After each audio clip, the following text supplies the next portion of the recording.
Welcome everyone who's already joined. Welcome to others who are joining. Really excited to get started on our talks today. We have a jam-packed schedule, and we will start with Ashli-Ann Douglas, who's at Vanderbilt University, finishing up her dissertation. Very exciting. And she will talk to us about parents' early numeracy support, considering the nature and role of their beliefs.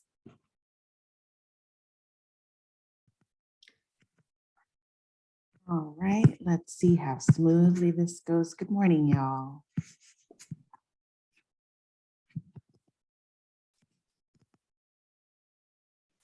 Good morning. Awesome. As you all heard, my name is Ashli-Ann Douglas, and I'm a fifth-year PhD student at Vanderbilt University. And today I'm excited to talk with you all about some recent work that I've done in collaboration with Dr. Erica Zippert and Dr. Bethany Little-Johnson. And this focuses on parents' early numeracy support and the role of their beliefs. And so we are talking about parents' early numeracy support, unsurprisingly, because of its relevance for children's early numeracy knowledge. And this refers to children's understanding of quantities that they have prior to formal schooling, and in particular, looking at children who are 3 to 5 years old. Early numeracy knowledge is important for several reasons, including that it's predictive of later math development. And as I hinted before, it's related to both the frequency and complexity of parents' numeracy support. So frequency being just how often parents report doing numeracy activities at home with their children, and complexity here, thinking about how often they focus on some of the more advanced concepts that 3 to 5 year olds can be learning, such as simple and symbolic magnitude comparison. And there's some growing and pretty strong evidence for these relations. So for instance, there's a recent P-curve analysis that was done on 28 studies and found that there's a true positive association between parents' numeracy support and their children's early numeracy knowledge. And there's also some longitudinal and causal. Notably, there's significant variability in parents' reported and observed early numeracy support. And so that leads us to the question of what influences parents' early numeracy support. And several theories point to their numeracy beliefs. We'll talk about one of those theories, the situated expectancy value theory holds that there are 2 types of parental beliefs that influence their provision of home-based academic support. And they, in particular, talk about parents' general beliefs, those being their beliefs that they hold about themselves and about their child rearing, about gender roles and things of that sort. And then secondly, child-specific beliefs, so their perceptions of their children's academic abilities and interests and their values and expectations for their children's academic achievement and such. The situated expectancy value theory also holds that parents' beliefs are shaped by and reflective of characteristics that are specific to the parents, the children, the family more broadly, the neighborhood, and culture. And given this, we sought to identify and review empirical studies that focused on parents of 3 to 5 year old children, and that measured parents' numeracy support and numeracy beliefs. And this search was done in 2020, and it yielded 11 studies. And we, again, are looking at parents' general numeracy beliefs, but separating that more or less into 2 types. So I mentioned before, some folk have looked at general just to be anything that's not specific to children, but there are some beliefs that parents hold about their own abilities. So their own numeracy abilities, their own numeracy interests, their anxiety or avoidance and such. So we'll talk about these 3 categories of beliefs. And then the general numeracy beliefs will look at things like just the importance of math or the importance of numeracy in general, or how and when children should be learning numeracy and things of that sort. So we had 3 research questions primarily. One being, what numeracy beliefs do parents hold? The second was, how do these numeracy beliefs relate to their numeracy support? And then thirdly, to what extent do parents' numeracy beliefs vary with their demographic characteristics? And to give a preview, we'll return to this model, but we proposed a conceptual model around parents' beliefs. And we considered previous models and worked to expand them in several different ways that we talk about in the paper. But as mentioned before, we'll look at 3 categories of beliefs, and in the next few slides, we'll actually zoom in on each of these categories. And the spoiler is, one of the conclusions that we draw from this review is that we really should be looking more closely at these beliefs separately. And so we also looked at parent-child demographics that have been related to their numeracy support to see how and if these relate to their beliefs. All right. Jumping into some results, overall, we found that parents hold neutral to positive numeracy beliefs. And their child-specific numeracy beliefs, so beliefs about their children's ability, interest, and such, have been studied more often and have been more consistently related to both the frequency and complexity of their numeracy input. In regards to the numeracy beliefs that parents hold about themselves, such as their own numeracy ability, these have not been found to be related to the frequency of their numeracy input. However, they've been positively related to the complexity of their input. So how often they focus on these more advanced skills that children can. Overall, very little is known about parents' general numeracy beliefs. And we'll zoom in on these later on, but as a reminder, some general numeracy beliefs that have been looked at are what's the role of home versus school? How much should kids be learning about numeracy at home, and things of that nature. So one study has looked at how these general numeracy beliefs relate to parents' support and did not find a significant relation.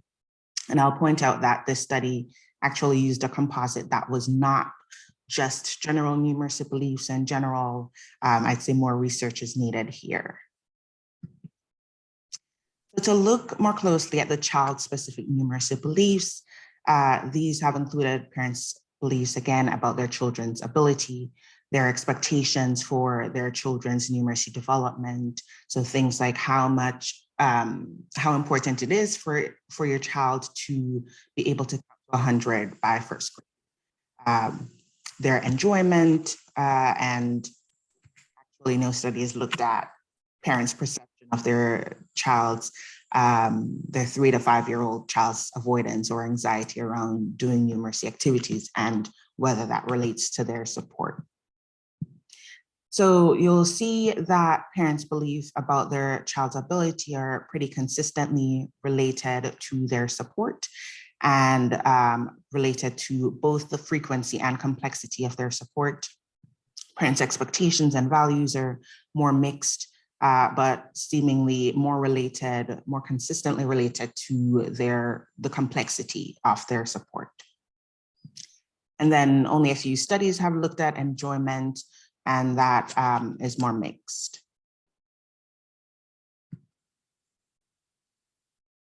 In the same vein, looking at how parents' numeracy beliefs about themselves are related to their support, see that these are most often not found to be related to their support. However, there is some evidence that parents' numeracy beliefs about themselves are related to the complexity of their support. And so this might be suggesting that parents with more negative views of their own math ability or interest or their math anxiety might be providing less complex support, less support of these more advanced concepts. Maybe they're providing the basic ones just the same, and there's a difference there with the advanced.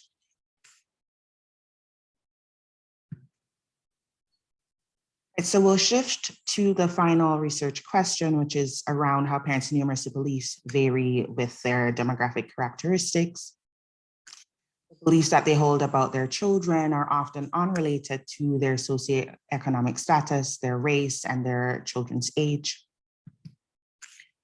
However, their beliefs about themselves are often positively related to their socioeconomic status, but unsurprisingly unrelated to their child's age. When parents' general numeracy beliefs are sometimes related to their SES and their child's age, but unrelated to their race. Again, we'll zoom in on each of those and spend a little time unpacking there.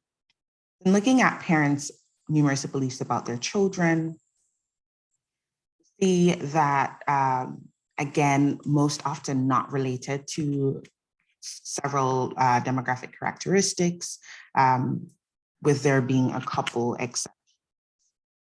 Maybe just a couple exceptions, with expectations and values sometimes relating to SES, but pretty mixed, and one instance of parents' perception of their child's ability to their child's age.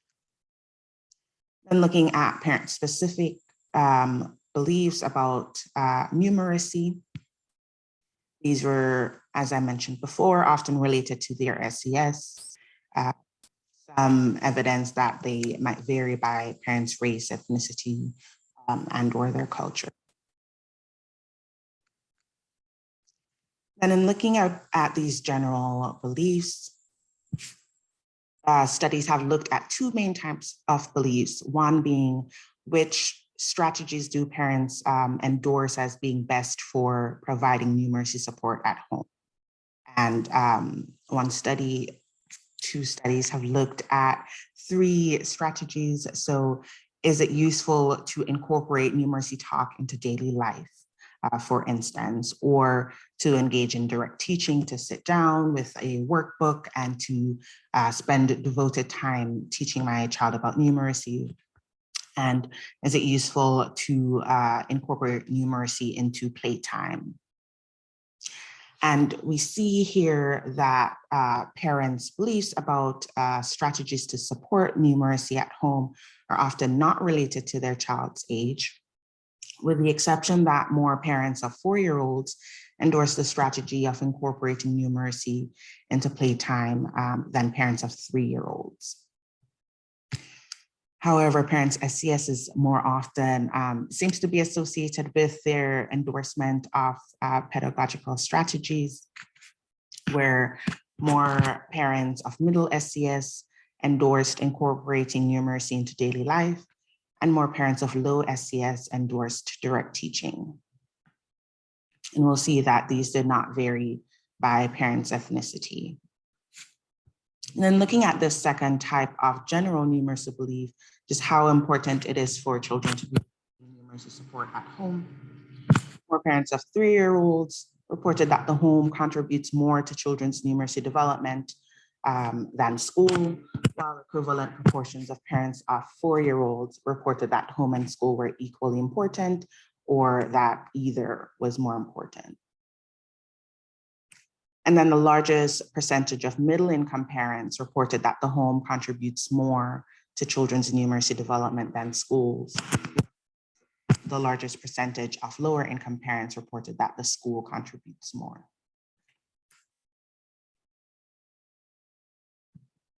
Right, so to return to the model and to summarize this, the right side, again, you'll see parent support, parents' beliefs in the middle, and then these demographic characteristics that have been examined. And parents' child-specific beliefs were pretty consistently related to their support. Findings were more mixed for the relation between parent-specific numeracy beliefs and support. Then only one study has looked at how these general beliefs relate to parent support and did not find a significant relation. Then looking at demographics, we'll see mostly mixed findings or limited findings about how demographic characteristics relate to parents' child-specific beliefs, but some consistent evidence that parents' socioeconomic status is related to their beliefs about themselves, their numeracy beliefs about themselves. And then pretty limited research on how demographics relate to these general numeracy beliefs. And you've probably deduced that these solid black lines are indicating more consistent evidence, whereas the gray is mixed or just limited research in general.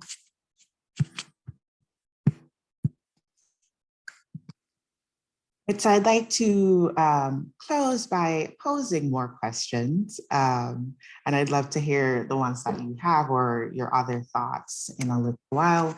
So one question is, how do parents' numeracy beliefs relate to each other and to their support? Most of the studies that we reviewed only looked at one type of belief, and so it would be great to know how parents' child-specific beliefs about themselves, general numeracy beliefs are related to each other and such, and not having to compare across different sample sizes and other variations. Another question that I want to pose is, how do parents' numeracy beliefs relate to their numeracy support in different contexts? There's some evidence that their support in different contexts are related in different ways to their children's numeracy skills, and also related to their SES. And then finally, I think a lot more research is needed on parents' child-specific and general numeracy beliefs. And since they were so rarely related to their demographics, I wonder what other factors might be influencing them and how malleable are they? Again, I'd like to acknowledge my collaborators, Vanderbilt, the Children's Learning Lab, and I want to thank you for listening and to open up. I believe we'll do clarifying questions now. We'll do all questions in the chat, and someone's already sent one to you. We're gonna get started actually with Abbie's talk next. Abbie Cahoon, who will talk with us about the relationship between developmental pathways of early numerical skills and parents' expectations and attitudes of their children's achievement. Thank you, Ashli.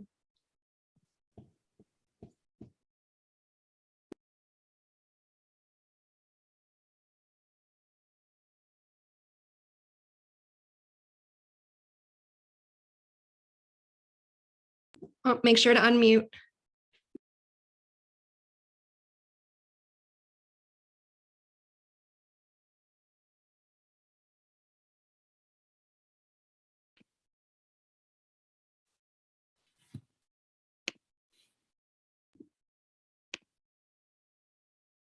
Can you hear me now? Yes.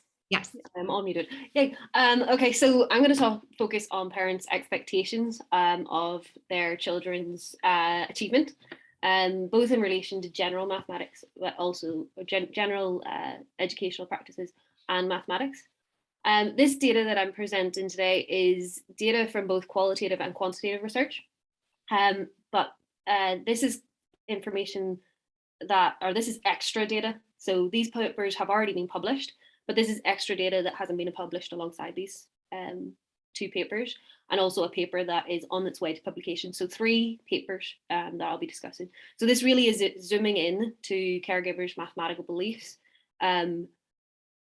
beyond research that's already out there. But this extra data, I don't think that there's enough data to get a paper out of, but I think it's really important information that's out there. So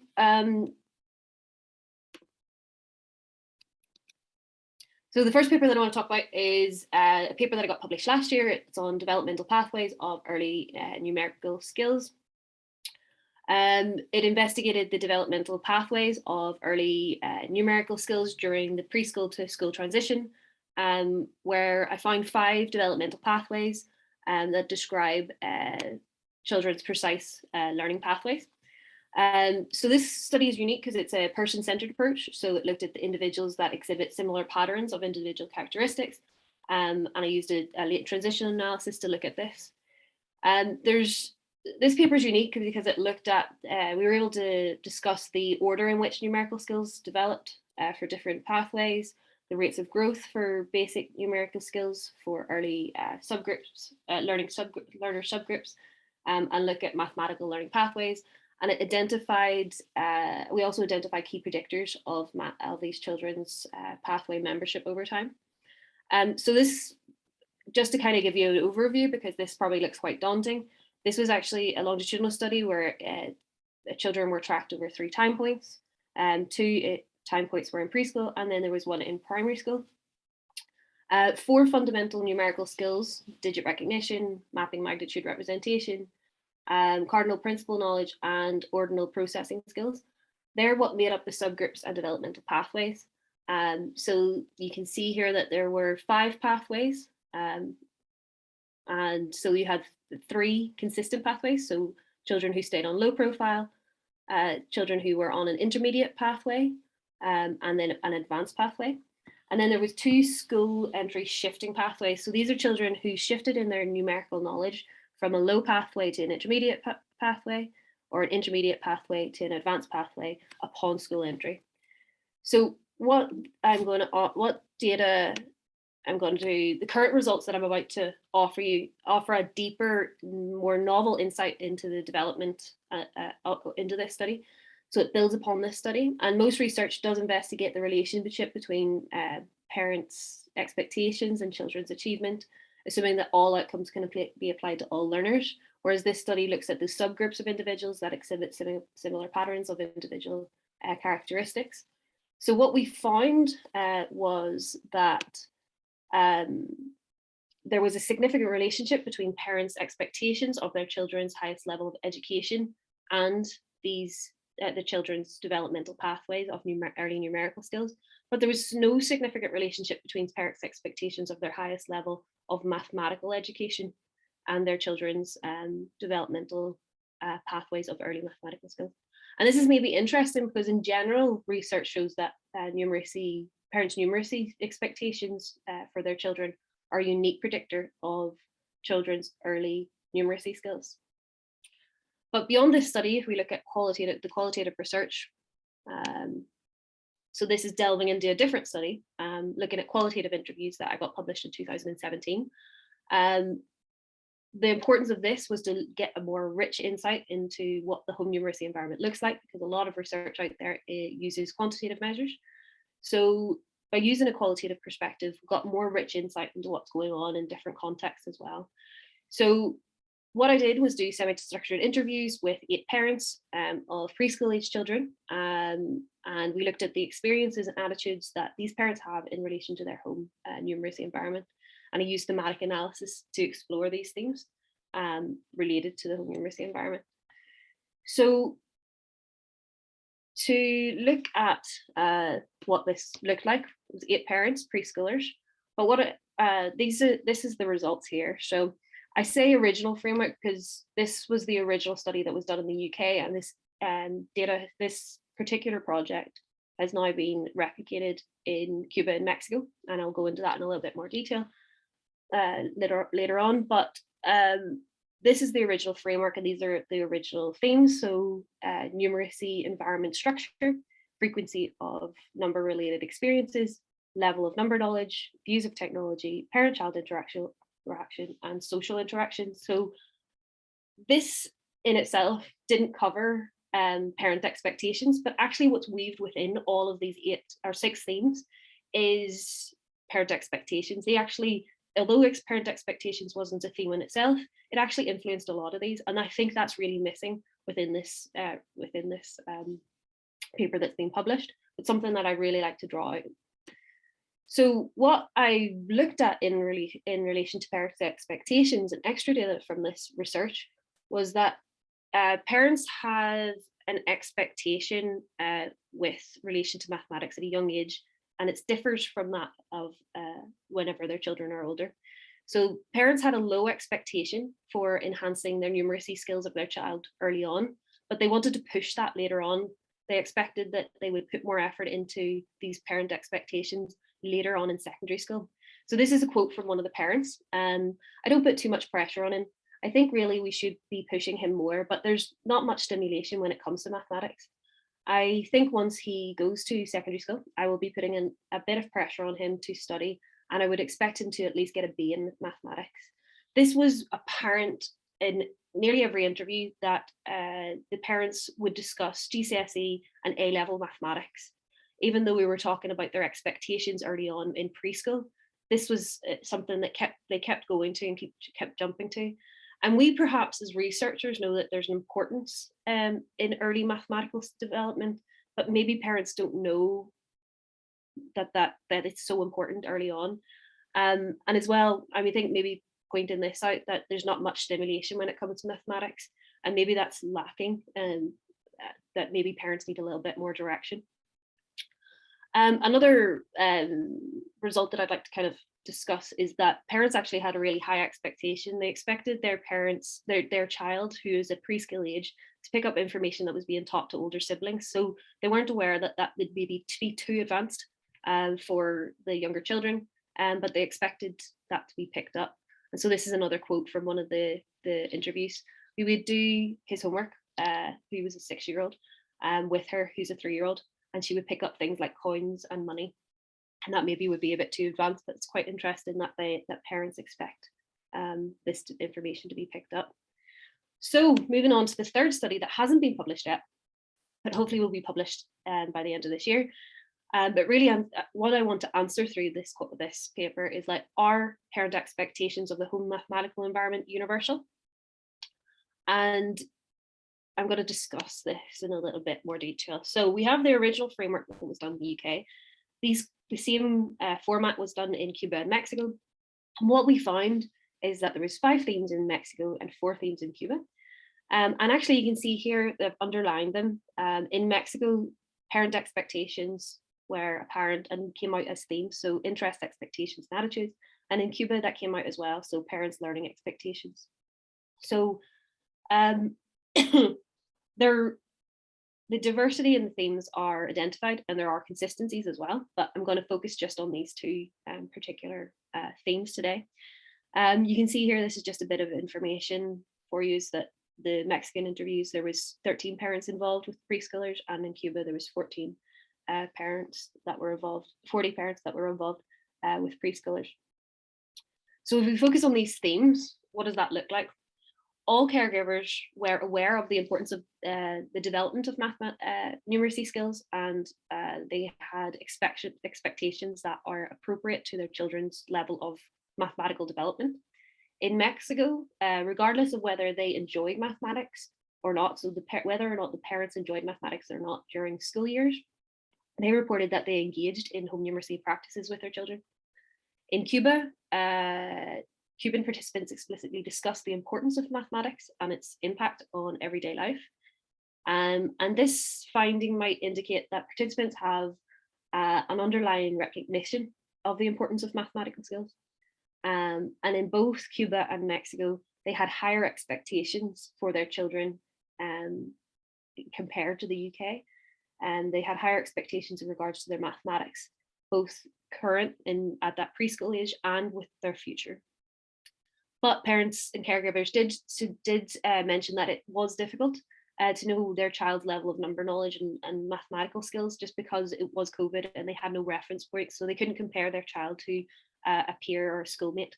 So they found that quite difficult. But they still had very high expectations in comparison to the UK.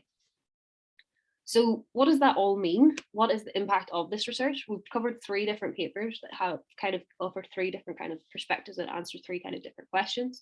So are parent expectations of education or mathematics more important? In the first study, it seems that parents' expectations of education in general seem to be more important for their numeracy skills early on. With regards to, should parents have higher expectations for their children, and when should that start? Like, when should parents have a high expectation for their child? Us as researchers, we know it's important to have high expectations early on, but that doesn't seem to be apparent within the interviews. It seems that parents have higher expectations for their children for later on. And then this last question, so are parent expectations of their home numeracy environment, is it universal? Well, it doesn't seem that there's, every parent seems to have a high expectation, but there seems to be a higher, more important expectation in the Cuban and Mexican sample. And so this really, drawing this back to like Rodford and Brennan's model, there's distinct cultural norms that were displayed, and children's attitudes to mathematics and the value that caregivers put on mathematics varies worldwide. And this research kind of demonstrates the similarities and differences between weird and non-weird some countries, societies. So weird, when I say weird, I mean the westernized, educated, industrialized, rich demographic countries. So it kind of explains the difference between that there might be a difference in parents' expectations worldwide. And this research is important as it allows for exploration into parents' attitudes and how this could change models or strengthen, ultimately strengthen the theoretical models such as Bradford and Brenner. Yeah, so that's kind of an overview of 3 different studies very quickly. And I would like to just thank some of my collaborators, which there's a whole lot of them. So yeah, thank you to them all in Cuba, Mexico, and the UK. And I will pass it over to Susan. Is that next? Is that who's next? Right. Thank you, Abby. I will share my screen and yes. Okay.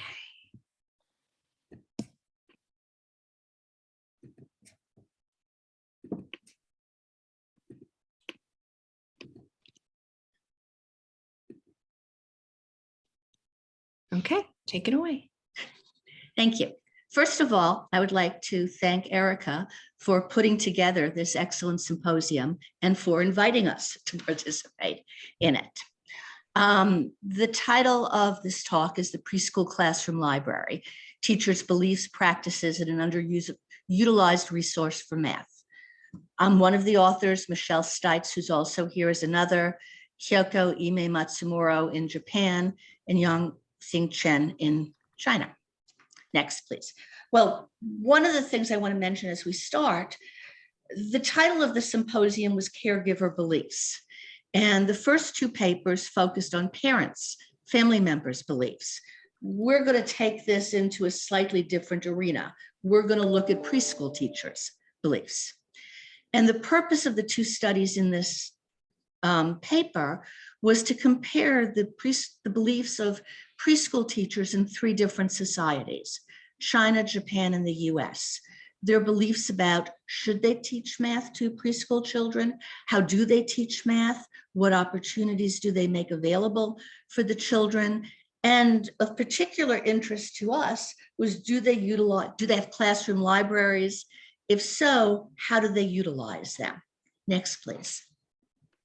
Next slide, please.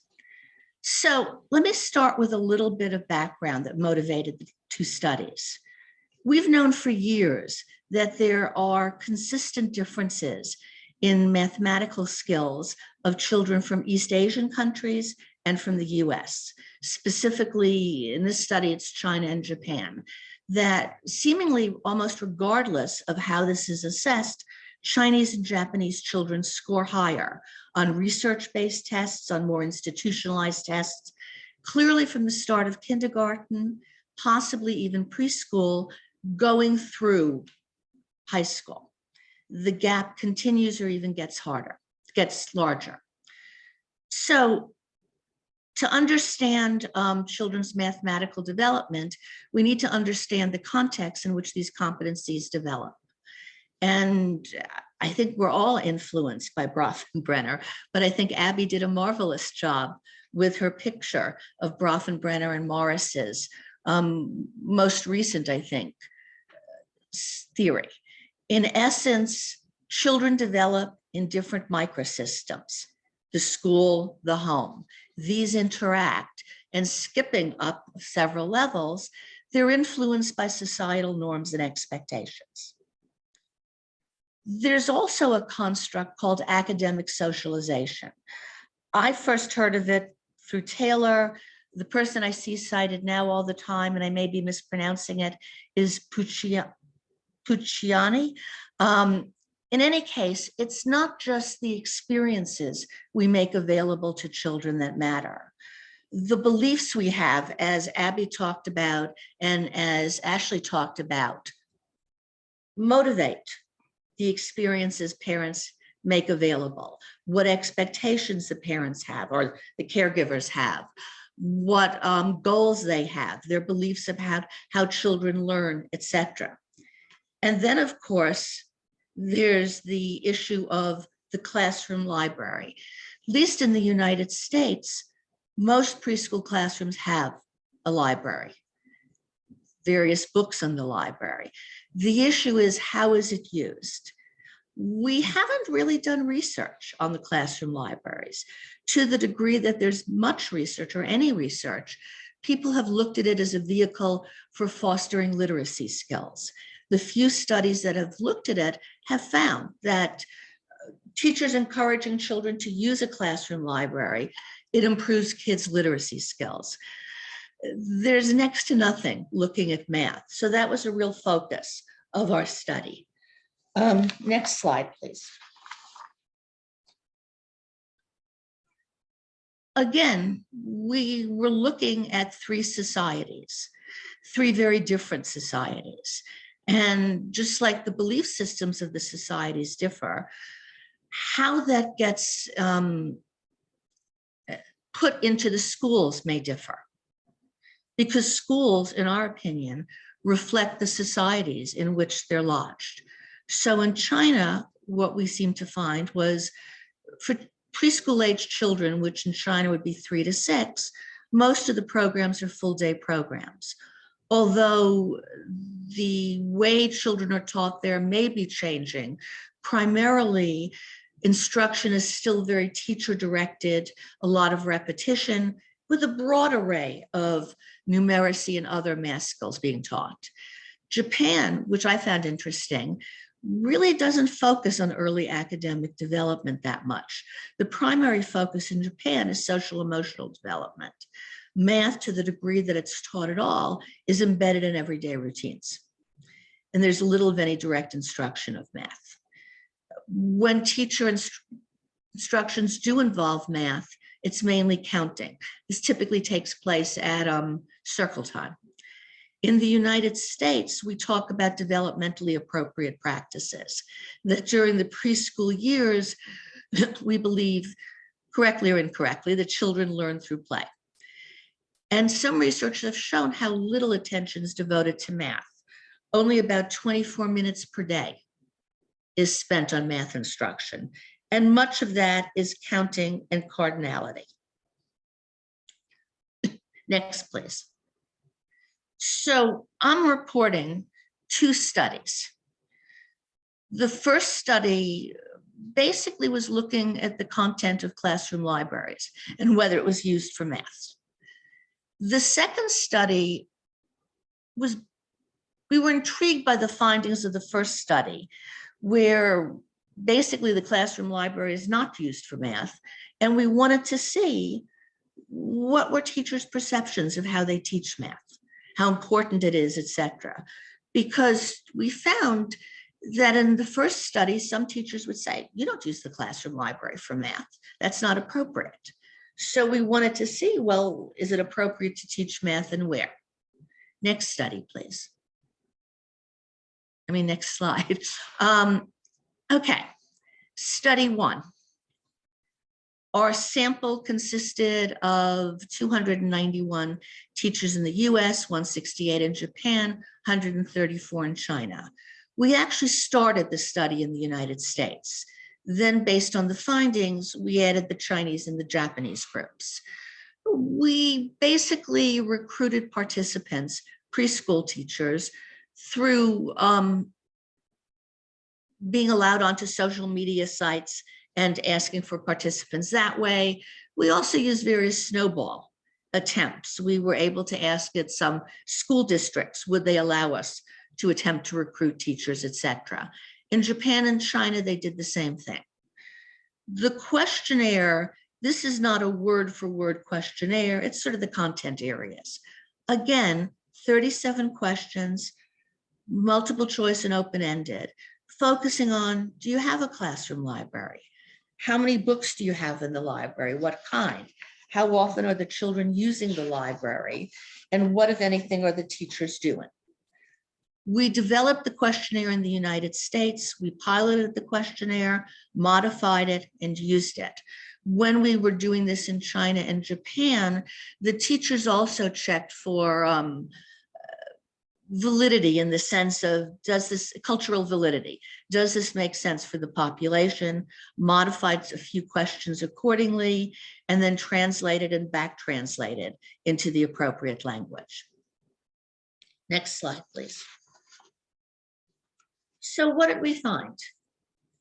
Across the 3 countries, the children are using classroom libraries for an average of around 18 minutes a day, which, if you think about it, when you're staying somewhere for a full day, isn't that much. There were similarities across the countries and differences. In terms of similarities, all of the teachers in all the countries said they encourage the kids to use the classroom library.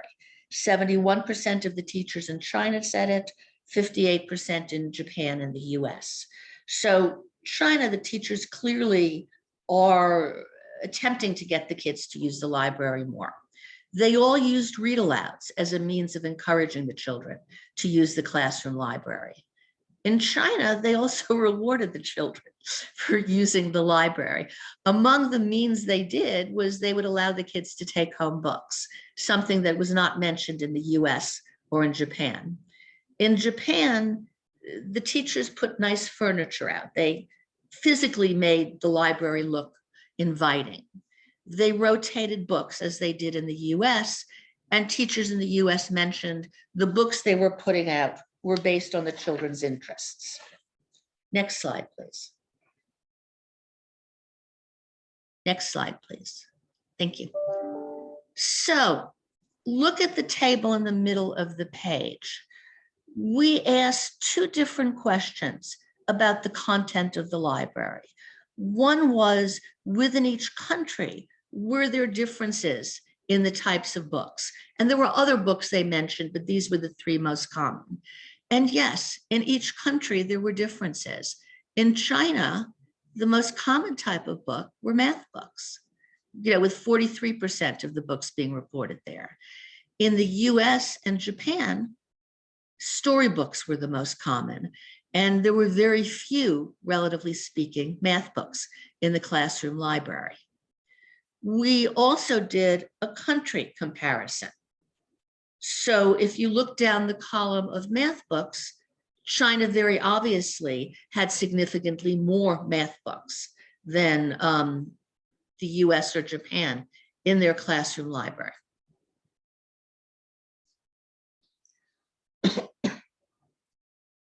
We also found that when we asked the teachers, what are you doing in terms of math, the content of instruction was much broader in China, where they talked not only about the very early numeracy skills, counting skills, etc., they talked about children doing computations and things like that.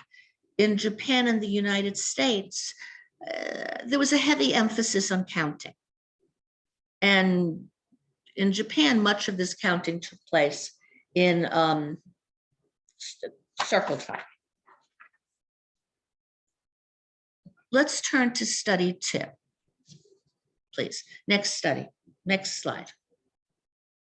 So what we were interested is, based on the findings in study 1, where teachers in the US, not in Japan, not in China, basically said to us,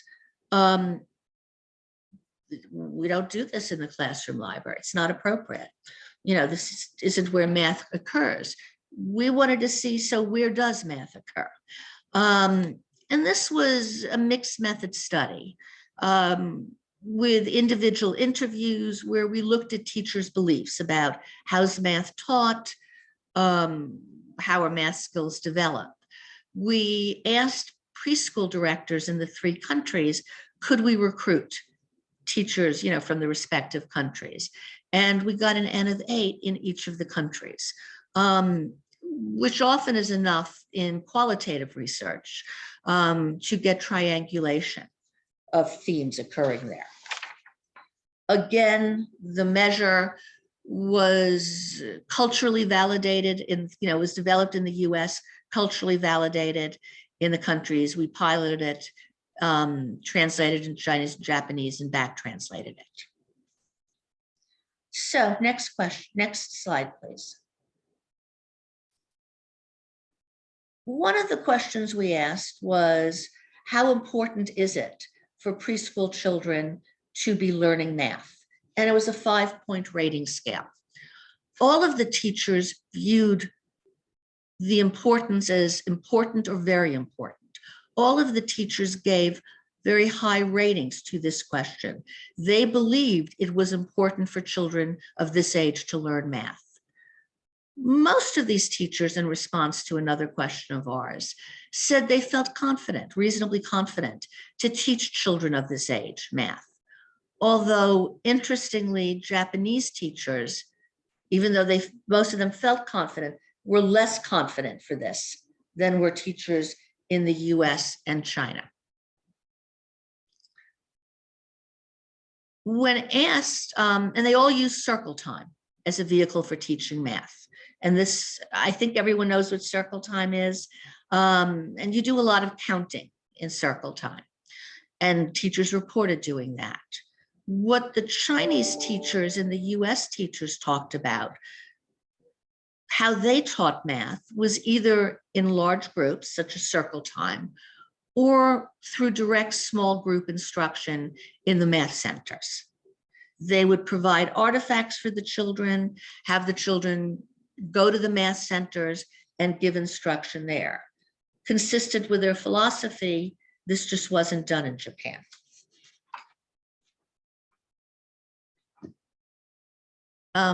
Next slide, please.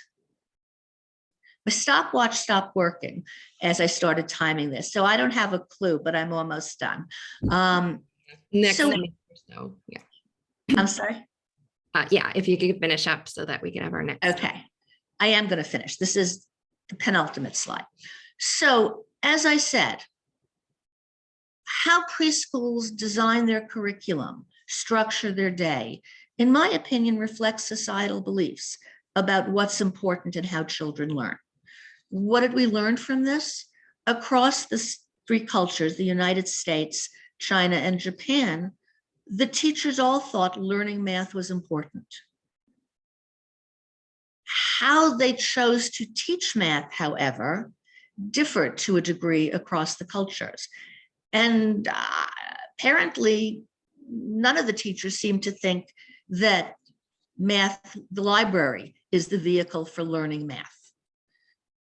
And I disagree, but all of the preschool teachers talked about engaging the children's interest in learning, particularly in the classroom library.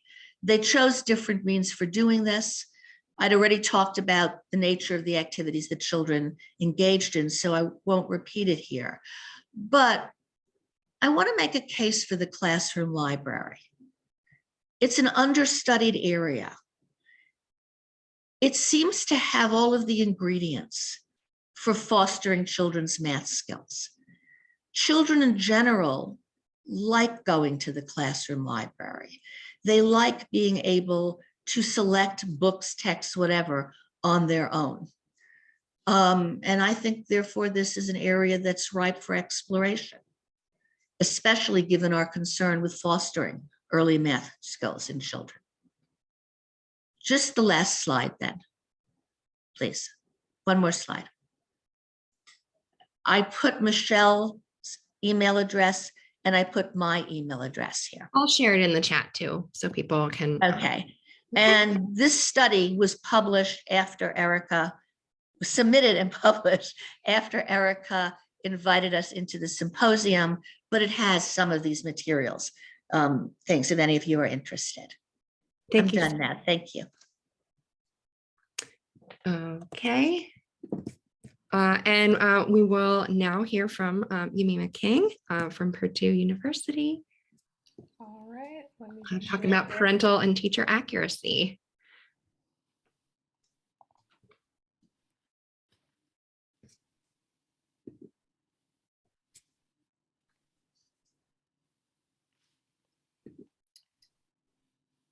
Okay, can you all see the full slide or do you see presenter mode? I see full slide. Okay, perfect.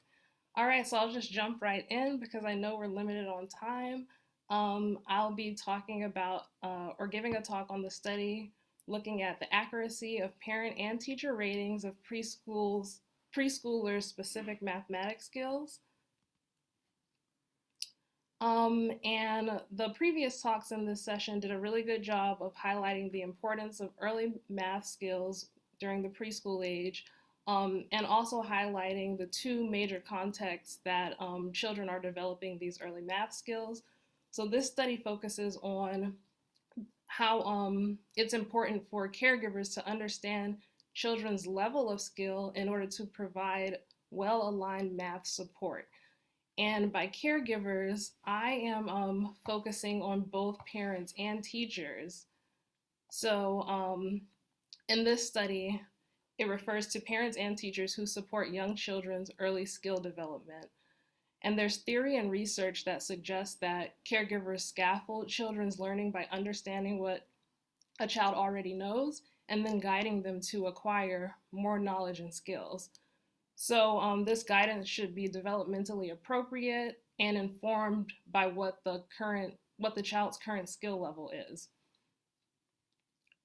So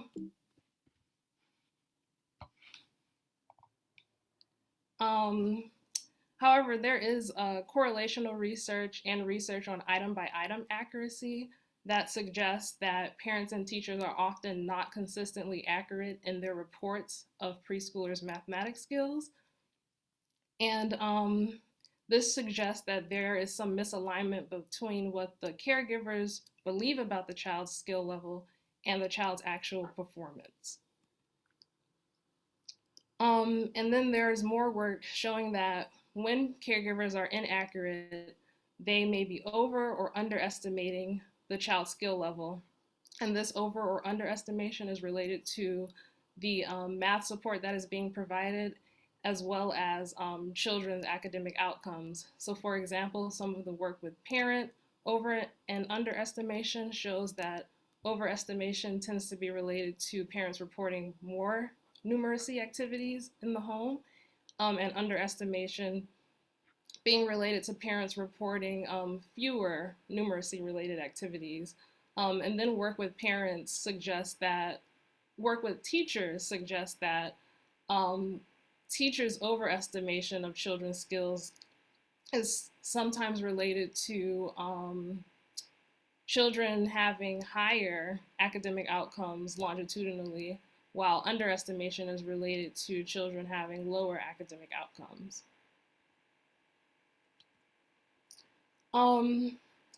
But there are some gaps in this previous literature, especially when just focusing on the preschool age range. Previous studies have only focused on parents or teachers' accuracy in reports of children's skills, but it is necessary to compare parents and teachers' accuracy in reports of children's skills to understand the potential math support that children may be receiving both in the home and the classroom environment, because they are the learning contexts that are important for early math development. And then there's also a need to investigate what caregivers know about preschoolers' early mathematics development more comprehensively.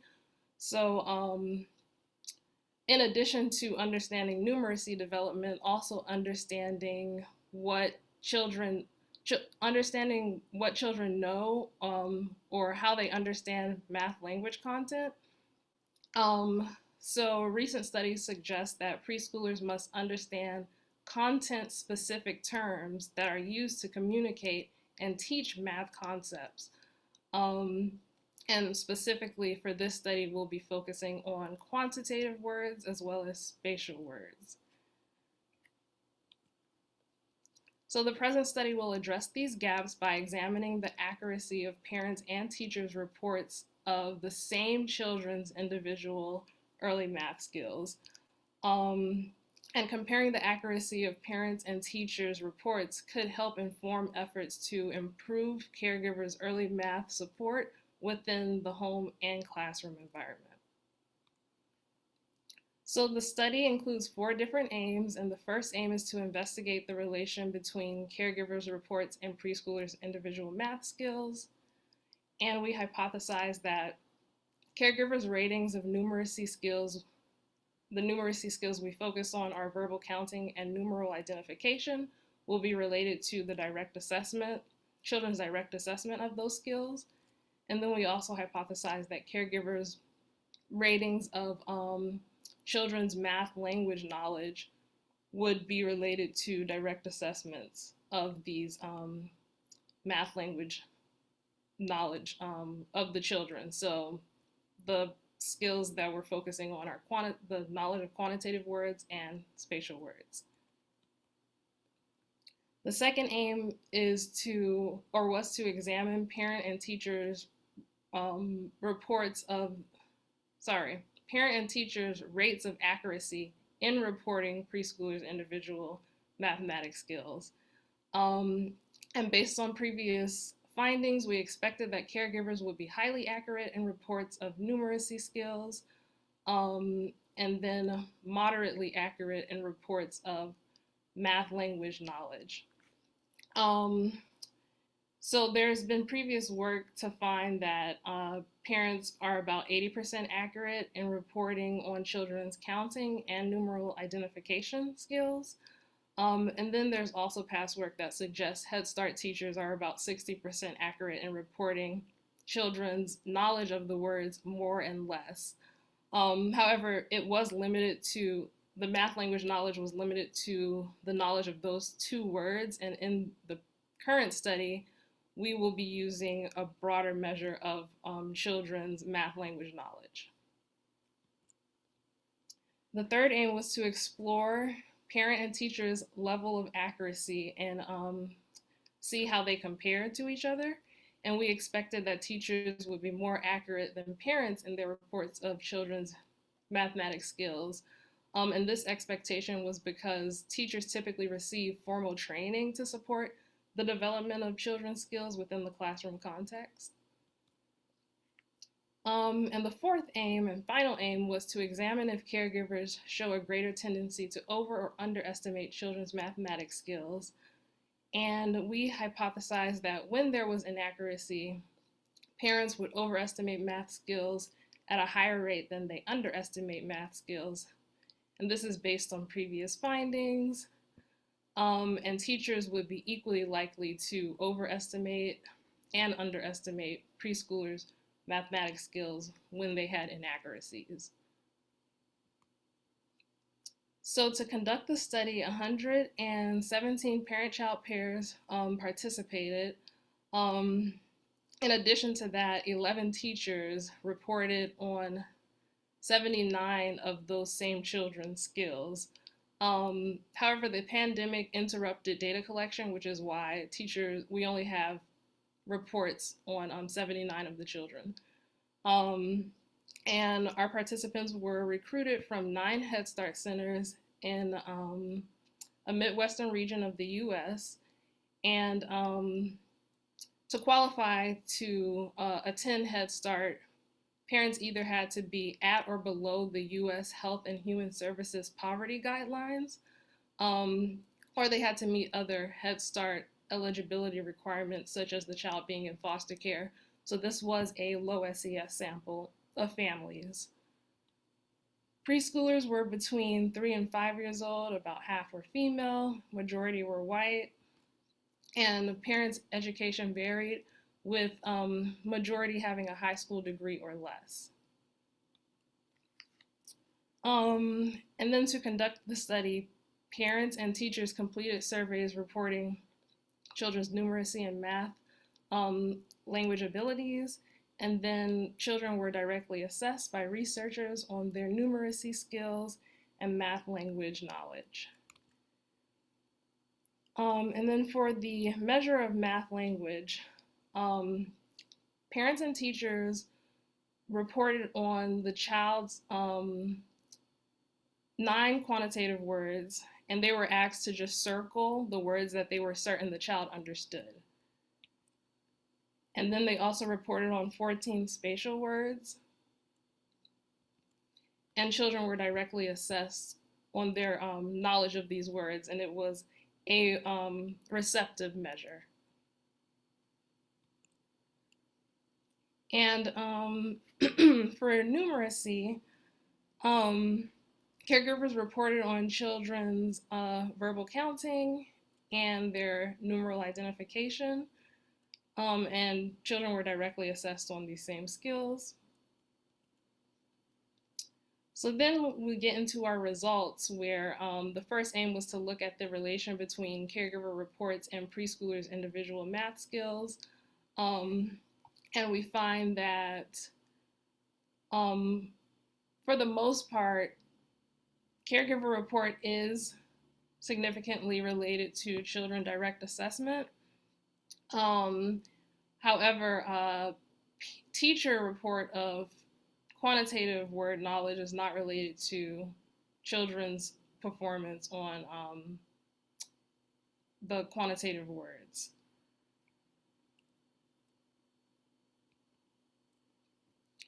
So then for our second aim, we examine parent and teachers' rates of accuracy.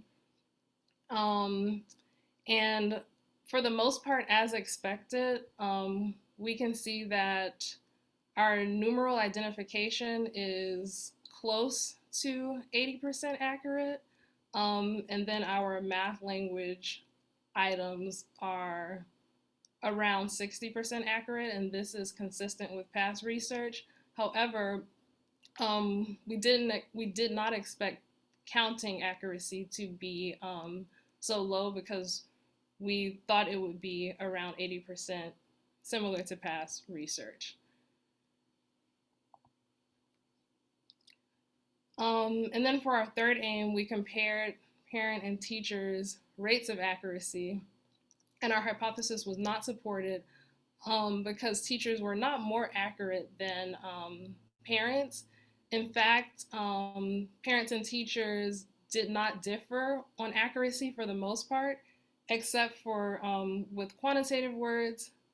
Parents were more accurate in reporting children's quantitative word knowledge than teachers were.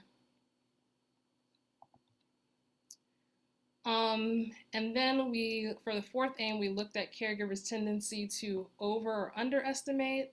So when there were inaccuracies for parents showed a greater tendency to overestimate children's counting skills than to underestimate. Parents also, they showed a slightly greater tendency to underestimate rather than overestimate children's spatial word knowledge. And then there was no difference for the other two skills. And then for teachers, they showed a greater tendency to overestimate rather than underestimate children's counting skills and numeral identification skills, and a greater tendency to underestimate quantitative word knowledge. And then there was no significant difference for spatial words. So all in all, we found that parents and teachers had similar rates of accuracy for most math skills, but parents were more accurate when reporting children's quantitative word knowledge. And then also, caregivers tended to overestimate children's numeracy skills and underestimate their math language knowledge.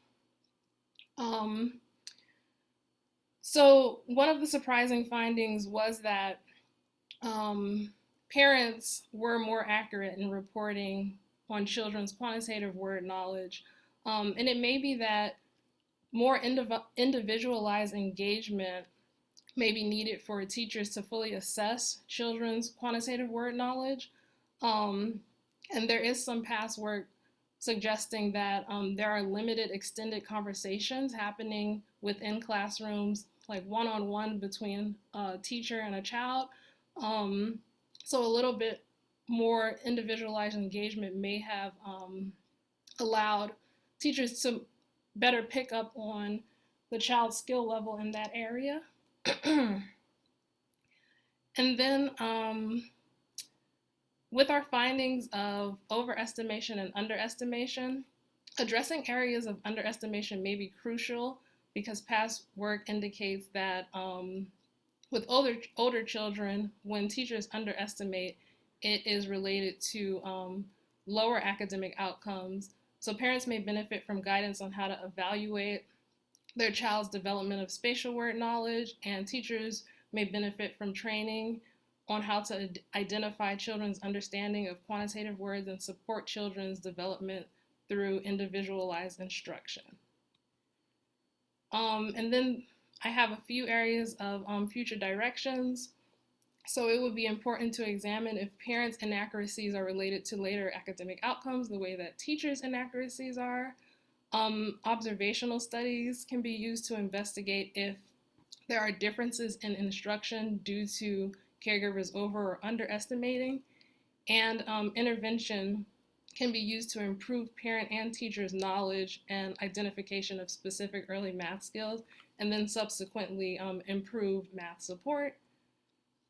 And before I end, I want to acknowledge the Pearl Lab team and the many undergraduates who helped collect data for this study. I want to thank the families and Head Start centers that participated in this study, and also recognize the NSF for funding this research. And thank you everyone for listening to my talk. Thanks everyone for a great symposium. We are a little bit over time, so I shared everyone's emails. In case you have questions, you can feel free to send those to individual people. I can share them again. But thanks for coming. Really appreciate it. So glad we could talk about this topic. Thank you. Bye. Thank you. Thanks for great presentations, everybody.